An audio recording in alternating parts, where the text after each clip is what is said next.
الحمد لله رب العالمين والعاقبة للمتقين ولا عدوان إلا على الظالمين وأشهد أن لا إله إلا الله ولي الصالحين وأشهد أن محمدا عبده ورسوله وصفيه من خلقه وخليله سيد الأولين والآخرين اللهم صل عليه وعلى آله وصحبه ومن اتبعهم بإحسان إلى يوم الدين أما بعد. Mes chers frères et sœurs, aujourd'hui avec l'aide d'Allah Tabarak wa Ta'ala, le thème de notre prêche est à ceux qui craignent la pauvreté. À ceux qui craignent la pauvreté. Malheureusement, nous vivons une époque où nombreux sont ceux et celles qui se sont tellement attachés à la dunya, ils se sont tellement éloignés d'Allah qu'ils ont peur. Ils ont peur d'être touchés par la pauvreté, de ne pas pouvoir payer leurs factures, de ne pas pouvoir manger à leur faim. Et c'est pour cela qu'on va, bi'idhnillah subhanahu wa ta'ala, nous concentrer dans cette khutbah sur 3 points. Le premier point, et j'aimerais, Allah yabarik fikum, que vous ressortiez de cette khutbah avec ces 3 points enregistrés. Le premier point, que vos cœurs soient apaisés par la certitude que la subsistance est entre les mains d'Allah subhanahu wa ta'ala seul. Et que ce qui vous est destiné vous parviendra forcément. Enregistre-moi ça. Ta subsistance, elle est entre les mains d'Allah. Ce qu'Allah t'a destiné te parviendra forcément. Rien n'en sera perdu, pas même le plus petit montant. Et rien ne sera retardé, pas même d'un instant. Nos ancêtres ont-ils vécu sans subsistance? La réponse est non. Nos parents ont-ils vécu sans subsistance? La réponse est non. Et nous aussi. Et nous aussi, ainsi que ceux dont nous avons la charge, nous ne vivons que grâce à une subsistance qu'Allah subhanahu wa ta'ala seul accorde. Allah subhanahu wa ta'ala dit pour rassurer et apaiser nos cœurs, وَمَا مِن دَابَّةٍ فِي الْأَرْضِ إِلَّا عَلَى اللَّهِ رِزْقُهَا. Il n'y a pas une créature sur terre dont la subsistance n'incombe à Allah. Il n'y a aucune créature qui se déplace sur la terre, qu'il s'agisse d'un être humain ou d'un animal, terrestre ou marin, marchant, volant, nageant ou rampant, sans que sa subsistance ne soit assurée par Allah. Notre subsistance ne dépend ni de l'Orient ni de l'Occident, ni d'un dirigeant ni d'un commerçant, ni d'un homme généreux, ni d'un clan, ni d'une entreprise, ni d'une institution, ni même d'un parent ou d'un enfant. Notre subsistance dépend d'Allah. Et Allah nous ordonne à chercher notre subsistance auprès de lui seul. Allah Ta'ala nous dit فَابْتَغُوا عِنْدَ اللَّهِ الرِّزْقَ وَاعْبُدُوهُ وَاعْبُدُوهُ وَاشْكُرُوا لَهُ إِلَيْهِ تُرْجَعُونَ. Recherchez votre subsistance uniquement auprès d'Allah. Adorez-le et soyez reconnaissants envers lui, car c'est vers lui seul que vous serez ramenés. Allah Ta'ala nous dit également الَّذِي خَلَقَكُمْ ثُمَّ رَزَقَكُمْ ثُمَّ يُمِيتُكُمْ ثُمَّ يُحْيِيكُمْ. C'est Allah seul qui vous a créé et accordé votre subsistance. Ensuite, il vous fera mourir, puis vous redonnera vie. Alors que les cœurs s'apaisent, que les cœurs se tranquillisent, ta subsistance est entre les mains d'Allah.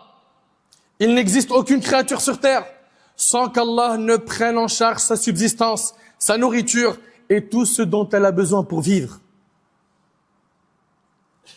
Mes chers frères, mes chères sœurs, se rappeler de cette réalité, y revenir régulièrement, y réfléchir encore et encore, dans l'aisance comme dans la difficulté, dans la richesse comme dans la pauvreté, permet de détacher le cœur des créatures en matière de subsistance. Permet de détacher le cœur des créatures en matière de subsistance. Donc le premier point, je veux que tu l'enregistres, c'est que tu dois garder cette certitude dans ton cœur que ta subsistance elle est entre les mains d'Allah subhanahu wa ta'ala et que ce qui t'est destiné te parviendra forcément. Allah t'a destiné que tu mourras en ayant tant d'enfants, en ayant telle richesse, en étant propriétaire de tel bien. Tu ne quitteras pas cette vie sans avoir consommé la subsistance qui t'était destinée. Donc apaise bien ton cœur et garde en tête que ton risque il est entre les mains d'Allah. Ça c'est le premier point. Deuxième point, on a dit qu'on va traiter 3 points dans cette khutbah. Deuxième point, que vos cœurs soient satisfaits de ce qu'Allah vous a accordé comme subsistance. que vos cœurs soient satisfaits de ce qu'Allah vous a accordé comme subsistance. Qu'il s'agisse de nourriture, de vêtements, de moyens de transport, de logement, de votre emploi, de votre activité. Selon Abdullah ibn Amr ibn al-As, le prophète sallallahu alayhi wa sallam a dit, a certes réussi celui qui s'est converti, a été octroyé d'une subsistance suffisante et qu'Allah l'a rendu satisfait de ce qu'il lui a donné. Et le hadith est rapporté par Muslim. Le prophète sallallahu alayhi wa sallam, il dit, a certes réussi. Qui? Celui qui s'est converti. Il est musulman. A été octroyé d'une subsistance suffisante. Il a ce qui lui suffit pour vivre. Alhamdulillah, il arrive à payer ses factures, son loyer, il mange, alhamdulillah, il arrive à dépenser pour ses enfants, il a ce qui lui suffit. Regarde bien. A été octroyé d'une subsistance suffisante et qu'Allah l'a rendu satisfait de ce qu'il lui a donné. Il est satisfait de ce qu'Allah lui a donné. On a des gens qui ont ce qui leur suffit, mais ils ne sont jamais satisfaits. Ils ne sont jamais satisfaits. Ils n'ont pas al-qana'a, ils ne sont pas satisfaits de ce qu'Allah subhanahu wa ta'ala leur a accordé. Dans ce hadith, on voit trois choses. Être parmi ceux qu'Allah a guidés vers l'islam. Ça, c'est ce qui a été mentionné dans le hadith lorsqu'il a dit, alayhi salatu wassalam, a certes réussi. Celui qui s'est converti. Deux, que sa subsistance dans cette vie soit suffisante. Vous savez, ça veut dire quoi une subsistance suffisante? Une subsistance suffisante, c'est celle qui couvre les besoins. Elle n'épuise pas la personne, ni ne la met dans la gêne. Ne la pousse pas à l'humiliation en demandant aux gens ou en prenant injustement leurs biens. Et ne l'entraîne pas non plus vers le luxe excessif, l'aisance démesurée et l'attachement à ce bas monde. Lorsque l'on regarde le prophète alayhi salatu wassalam, dans ses invocations, il disait Allahumma aj'al rizqa ali Muhammadin quta. Seigneur, fais que la subsistance de la famille de Muhammad soit ce qui suffit. C'est notre modèle. C'est notre modèle, alayhi salatu wassalam. Regardez ce qu'il demande. Parce que n'oubliez pas une chose, on est de passage. S'il y a quelque chose à construire, c'est surtout dans notre vie.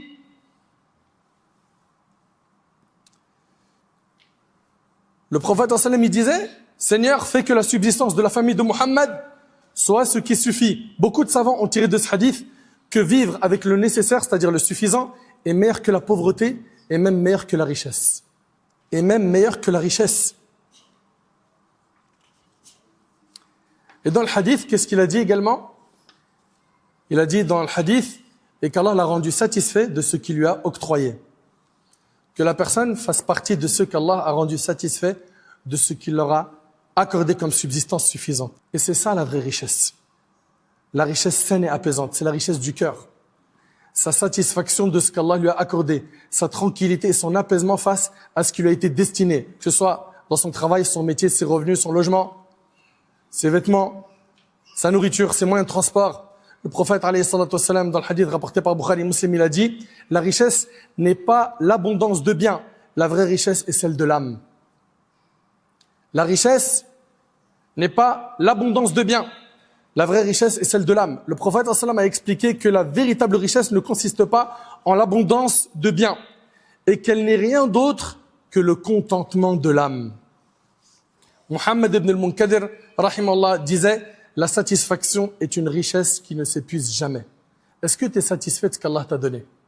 Ou est-ce que tu es toujours dans les comparaisons à ceux qui ont plus que toi dans le domaine matériel? C'est-à-dire qu'alhamdulillah, tu as un véhicule qui passe son contrôle technique chaque année, nickel, des petits réglages, et il roule bien, il n'a pas de problème de santé. Certains, non. Ils sont tout le temps en train de se comparer à celui qui a sorti le dernier BM, le dernier Mercedes, le dernier iPhone. Et il est frustré tout le temps. Elle est frustrée tout le temps. Parce qu'il n'arrive pas à se satisfaire de ce qu'Allah leur a donné. Écoutez attentivement ce qui arrive. Celui qui ne se contente pas de ce qu'il a, la richesse ne le rendra jamais riche. Celui qui ne se contente pas de ce qu'il a, la richesse ne le rendra jamais riche. Il sera jamais heureux, il sera jamais satisfait, quoi qu'il ait comme bien matériel. Vivre avec peu, accompagné de tranquillité, est plus agréable que posséder beaucoup avec des soucis.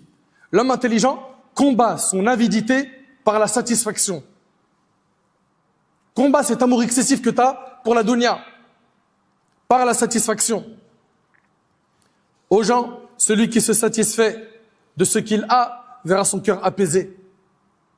Il verra son cœur apaisé. On a donc dit, premièrement, que ton cœur soit apaisé par la certitude que la subsistance est entre les mains d'Allah subhanahu wa ta'ala seul. 2, que ton cœur soit satisfait de ce qu'Allah t'a accordé comme subsistance. Et le troisième point, et c'est avec ça qu'on termine le prêche, ne pas craindre la pauvreté dans l'avenir.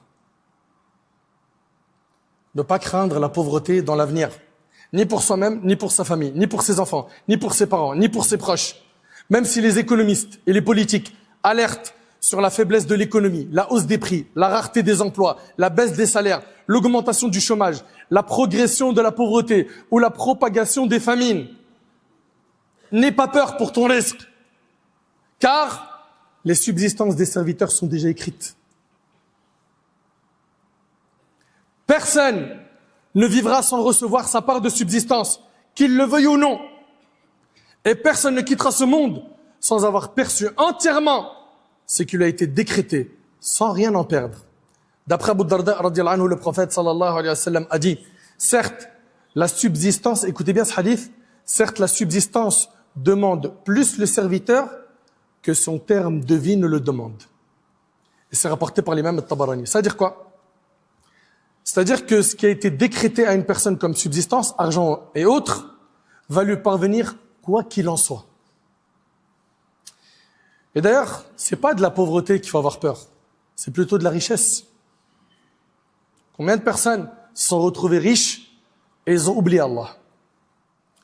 Dans un hadith rapporté par l'imam al-Bukhari et Muslim, le prophète sallallahu alayhi wa sallam, il a dit, par Allah, ce n'est pas la pauvreté que je crains désormais pour vous, mais je crains plutôt que les richesses de ce monde vous soient offertes, comme elles le furent à ceux qui vous ont précédés, que vous vous rivalisiez les uns avec les autres pour les obtenir comme ils l'ont fait, et qu'elles causent votre perte comme elles ont provoqué la leur. Allahu Akbar. Sachez que vous n'êtes pas, par Allah, plus aimé d'Allah que son messager, alayhi salatu wassalam, ni plus noble, ni plus méritant, ni plus élevé en rang auprès de lui que lui. Et pourtant, Allah a repris l'âme de notre bien-aimé alayhi salatu wassalam alors qu'il vivait dans une grande simplicité, avec très peu de moyens. L'imam Muslim, rahimahullah, rapporte, d'après Aïcha, la femme du prophète alayhi salatu wassalam, elle dit, le messager d'Allah alayhi salatu wassalam est mort sans jamais avoir été rassasié 2 fois dans une même journée de pain et d'huile. Le messager d'Allah alayhi salatu wassalam est mort sans jamais avoir été rassasié 2 fois dans une même journée de pain et d'huile. Selon Urwa, Aïcha radiyallahu anha a dit, par Allah mon neveu, nous voyons le croissant de l'une, puis le suivant et encore le suivant, sans que dans cette période de 2 mois, on ait allumé le feu dans l'une des maisons du prophète sallam. Je lui ai posé la question, ô ma tante, de quoi vous nourrissiez-vous? Elle a dit de 2 aliments, les dattes et de l'eau, rapporté par Bukhari Muslim. 2 mois où le prophète sallam, il se nourrissait de dattes et de l'eau. On n'allumait pas un feu pour faire à manger. Allahu Akbar. Tu te plains de quoi? Tu te plains de quoi? Ton seul souci, c'est que tu n'arrives pas à dire Alhamdulillah. T'ouvres le frigo, khayrat, énormément de biens. Tu manques de quoi? T'as un toit, t'as à manger, t'as des vêtements.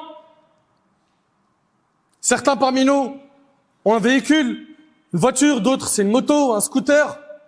Tu te plains de quoi? Et puis, même si tu es pauvre, est-ce que tu penses que être pauvre c'est une tâche? C'est pas une tâche.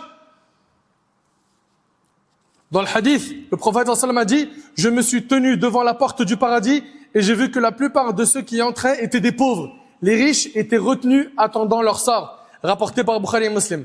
Dans Sunan al-Tirmidhi, le prophète sallallahu alayhi wa sallam, d'après Abu Huraira, le prophète sallallahu alayhi wa sallam a dit, les pauvres musulmans entreront au paradis avant les riches d'une demi-journée. Ce qui fait 500 ans. Mes chers frères, mes chères sœurs, craignez Allah. Réfléchissez à ses bienfaits et remerciez-le.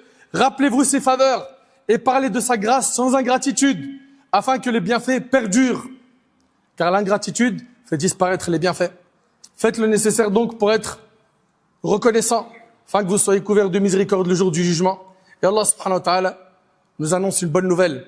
وَمَنْ يَتَّقِ اللَّهَ يَجْعَلْ لَهُ مَخْرَجًا وَيَرْزُقْهُ مِنْ حَيْثُ لَا يَحْتَسِبُ وَمَنْ يَتَوَكَّلْ عَلَى اللَّهِ فَهُوَ حَسْبُهُ إِنَّ اللَّهَ بَالِغُ أَمْرِهِ قَدْ جَعَلَ اللَّهُ لِكُلِّ شَيْءٍ قَدْرًا. Allah ta'ala dit, celui qui craint Allah, Allah lui accorde une issue favorable face à toute difficulté. Et il pourvoit sa subsistance par des voies qu'il n'escomptait pas. Tu veux une subsistance halal, crains Allah. N'ouvre pas la porte de l'argent illicite pour avoir ta subsistance. Condamne-la cette porte. Vis avec peu de halal, c'est meilleur que de vivre avec beaucoup de haram. Celui qui craint Allah, Allah lui accorde une issue favorable face à toute difficulté et il pourvoit sa subsistance par des voies qu'il n'escomptait pas. Allah suffit largement à celui qui placera sa confiance en lui. Il réalise toujours son ordre. Allah a décrété toutes choses avec mesure. Allah Ta'ala dit également وَإِذْ تَأَذَّنَ رَبُّكُمْ لَإِنْ شَكَرْتُمْ لَأَزِيدَنَّكُمْ وَلَإِنْ كَفَرْتُمْ إِنَّ عَذَابِي لَشَدِيدٌ. Et lorsque votre Seigneur proclama, par Allah, si vous êtes reconnaissant, j'accroîtrai mes bienfaits sur vous. Mais si vous êtes ingrat, mon châtiment sera terrible. Et Allah Ta'ala dit وَمَنْ يَشْكُرْ فَإِنَّمَا يَشْكُرُ لِنَفْسِهِ وَمَنْ كَفَرَ فَإِنَّ اللَّهَ غَنِيٌّ حَمِيدٌ. Allah nous dit, car quiconque est reconnaissant ne l'est que dans son propre intérêt. Quant à l'ingrat, qu'il sache qu'Allah se suffit à lui-même et qu'il est digne de louange. 3 points qu'on a vus dans ce prêche, je les rappelle et on clôture, Inch'Allah. On a dit premièrement que vos cœurs soient apaisés par la certitude que la subsistance est entre les mains d'Allah et que ce qui vous est destiné vous parviendra forcément. Deuxième point, que vos cœurs soient satisfaits de ce qu'Allah vous a accordé comme subsistance. Et troisième point, ne pas craindre la pauvreté dans l'avenir. Ni pour soi-même, ni pour sa famille, ni pour ses enfants, ni pour ses parents, ni pour ses proches. J'implore Allah Tabarak wa Ta'ala de faire que ce prêche nous soit utile. J'implore Allah Tabarak wa Ta'ala de nous pardonner nos manquements. J'implore Allah Azza wa Jal de nous accorder la piété, la véracité dans les paroles et les actions.